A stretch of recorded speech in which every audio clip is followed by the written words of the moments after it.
ഒരു ഓടുന്ന വണ്ടിയിൽ ഒരു കുട്ടിയെ അതിക്രമിക്കുക, അത് ചിത്രീകരിക്കുക, അതിൻ്റെ പേരിൽ വിലപേശുക എന്നൊക്കെ പറയുന്ന 8 വർഷമായി കേസ് ഇങ്ങനെ കണ്ടിന്യൂ ചെയ്തുകൊണ്ടിരിക്കുകയാണ്. ആ അതിജീവിതയുടെ അഭിഭാഷക, പബ്ലിക് പ്രോസിക്യൂട്ടർ കുറച്ചുകൂടി മെച്ചപ്പെട്ട രീതിയിൽ ആ കേസിനെ കൈകാര്യം ചെയ്തിരുന്നെങ്കിൽ എന്ന് തോന്നിയിട്ടുണ്ടോ? തീർച്ചയായിട്ടും. കോൺസ്പിറസി തിയറി പ്രൂവ് ചെയ്യാനുള്ളൊരു പീസ് ഓഫ് പേപ്പർ പോലും പ്രോസിക്യൂഷൻ അവിടെ സബ്മിറ്റ് ചെയ്തിട്ടില്ല.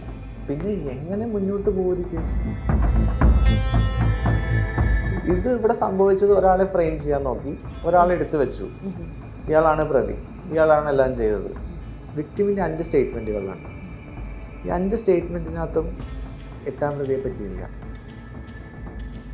അപ്പോൾ അതെന്താണ്?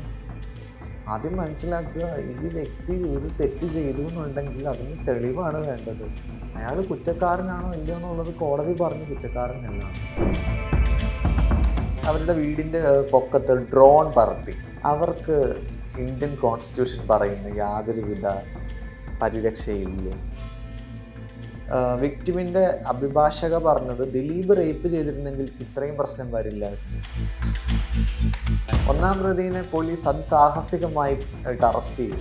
പോലീസിന്റെ കസ്റ്റഡി വാങ്ങിക്കാം. എന്താ കസ്റ്റഡി കൊടുക്കൂലേ കോടതി? അപ്പോൾ എന്തിനാ അവിടെ ഒരു ഷോ കാണിച്ചു?